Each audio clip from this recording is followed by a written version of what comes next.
एक अशा गावाची कल्पना करा जिथे घरांना दरवाजेच नाहीत, दुकानांना कुलूपं नाहीत, जिथे लोकांचा देवावर इतका इतका अटूट विश्वास आहे की ते आपलं सोनं नाणं, मौल्यवान वस्तू अगदी उघड्यावर ठेवतात. आता हे ऐकायला एखाद्या कथेसारखं वाटेल नाही का?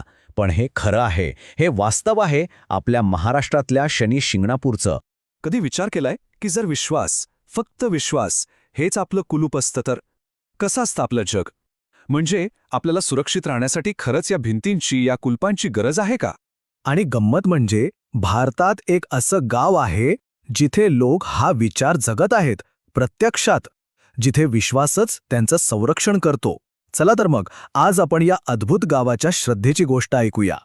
तर सुरुवात करूया या गावाच्या सर्वात मोठ्या रहस्यापासून की इथे दरवाजेच का नाहीत. शनी शिंगणापूर एक असं गाव जिथे संपूर्ण समाज एकाच धाग्याने बांधला गेला आहे, आणि तो धागा आहे विश्वासाचा. हे ऐकून खरंच आश्चर्य वाटेल, पण या गावातल्या घरांना दरवाजे नाहीत, कुलूप नाहीत, साधी कडी सुद्धा नाही.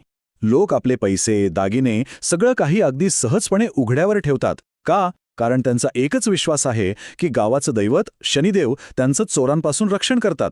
आणि अशी श्रद्धा आहे की कुणी इथे चोरी करायचा प्रयत्न जरी केला तर शनिदेव त्याला तात्काळ शिक्षा देतात. अरे इतकंच काय, काही वर्षांपूर्वीपर्यंत तर इथल्या एका बँकेला सुद्धा दरवाजा नव्हता. विचार करा.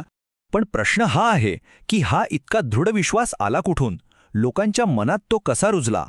काय आहे या परंपरेमागची कहाणी?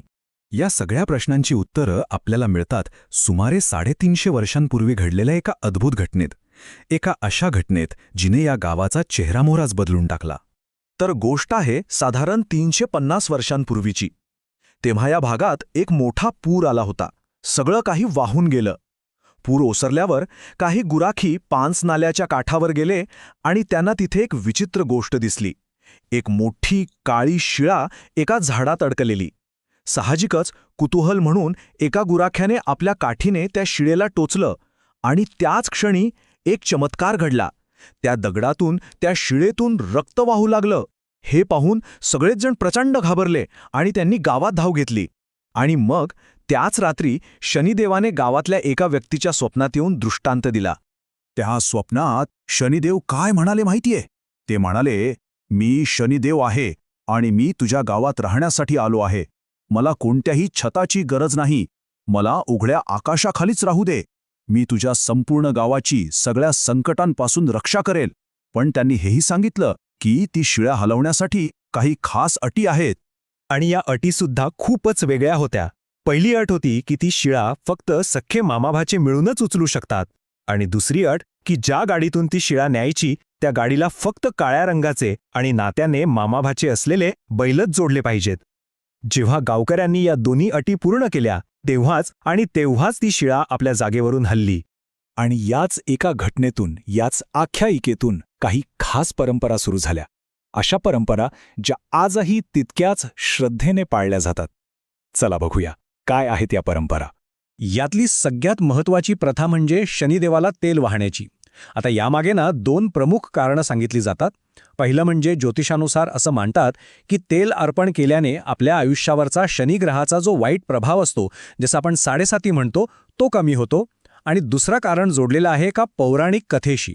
असं म्हणतात की एकदा हनुमानजींनी रावणाच्या तुरुंगातून जखमी शनिदेवाची सुटका केली होती आणि त्यांच्या जखमांवर तेल लावून त्यांना बरं केलं होतं.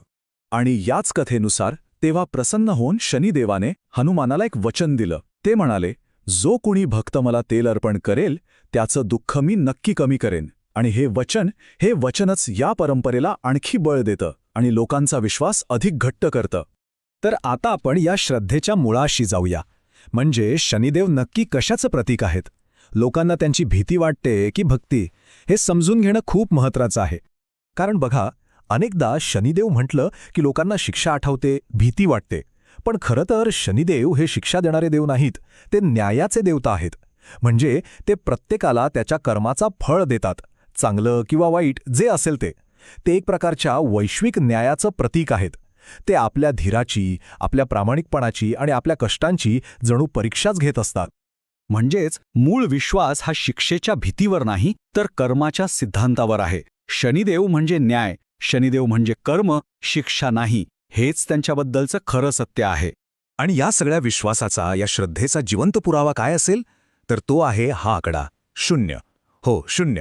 असं म्हटलं जातं की आजपर्यंत या गावात चोरीची एकही घटना नोंदवली गेलेली नाही. म्हणजे हा फक्त एक आकडा नाहीये, तर या गावाच्या श्रद्धेचं आणि त्यांच्या एकतेचं हे एक जबरदस्त प्रतीक आहे. तर मग आजच्या या कुलपांनी भरलेल्या जगात जिथे आपण प्रत्येक गोष्ट बंद करून ठेवतो, तिथे केवळ श्रद्धेवर चालणाऱ्या या गावाकडून आपण काय शिकू शकतो? एक विचार नक्कीच मनात येतो की कदाचित खरा विश्वास हा जगातल्या कुठल्याही कुलपापेक्षा खूप खूप जास्त शक्तिशाली असतो.